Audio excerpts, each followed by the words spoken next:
আসসালামু আলাইকুম রহমতুল্লাহি ওয়াবারাকাতুহু। ইন্নাল হামদালিল্লাহ ওয়াসসালাতু ওয়াসসালামু আলা রাসূলিল্লাহ ওয়া বা'দ।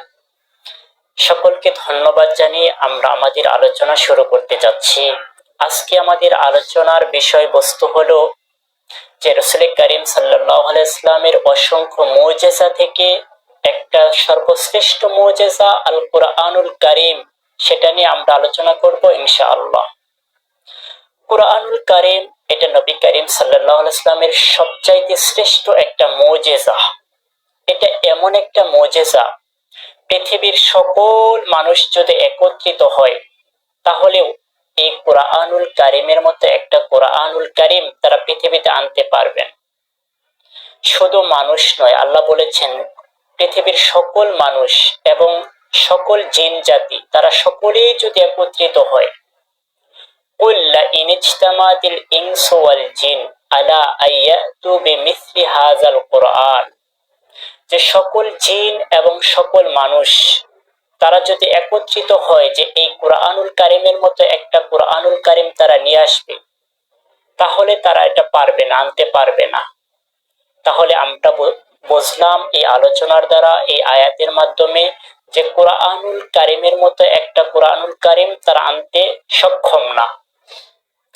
তাহলে 10টি সূরা আল্লাহ বলেছেন যে কুল, হে নবী আপনি বলেন, ফাতু বিআশরি সুওয়ারিন মিসলিহি মুফতারায়াত, যে তোমরা যেহেতু পুরা কোরআন আনতে পারবে না, তাহলে তোমরা কোরআনের যে 10টা সূরা আছে সেই 10টা সূরা তোমরা নিয়ে আসো। যদি তোমরা সক্ষম হয়ে থাকো, সত্যবাদী হয়ে থাকো, তবে আল্লাহ তাআলার সাহায্য ব্যতীত। কিন্তু তারা 10টা সূরাও আনতে সক্ষম হবে না। পরে আল্লাহ বলতেছেন, যেহেতু তোমরা গোটা কোরআন আনতে পারবে না এবং 10টা সূরাও তোমরা আনতে পারবে না, তাহলে তোমরা এই কুরআনুল কারীমের একটা সূরা তোমরা নিয়ে আসো। আল্লাহ বলেছেন যে ওয়া ইন কুনতুম ফি রাইবিম মিম্মা নাযালনা আলা আবিদিনা, যে আমি আমার বান্দা মুহাম্মদ সাল্লাল্লাহু আলাইহি ওয়া আলিহি ওয়াসাল্লামের উপরে যে কোরআন নাজিল করেছে, সেই কোরআনের একটা সূরা তোমরা পৃথিবীতে নিয়ে আসো যদি তোমরা সত্যবাদী হয়ে থাকো। কিন্তু পক্ষান্তরে আল্লাহ রাব্বুল আলামিন আয়াতের শেষে বলে দিয়েছেন, আর পরের আয়াতে আল্লাহ বলে দিয়েছেন যে ফা ইল্লাম তাফআলু ওয়া লান তাফআলু, যে তোমরা কখনোই এই কুরআনুল কারীমের মতো একটা সূরাও তোমরা আনতে পারবে না।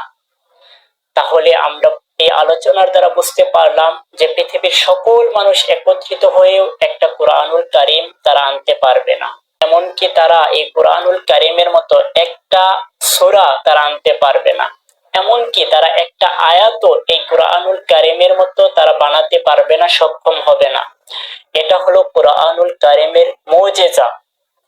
আল্লাহ রাব্বুল আলামিন নবীকে এমন কোরআন দান করেছেন, আমাদেরকে যেন এই কুরআনুল কারীমের প্রতি বিশ্বাস রেখে পৃথিবী থেকে আল্লাহ রাব্বুল আলামিন বিদায় নেওয়ার তৌফিক দান করেন। আমিন। আসসালামু আলাইকুম ওয়া রাহমাতুল্লাহি ওয়া বারাকাতুহু।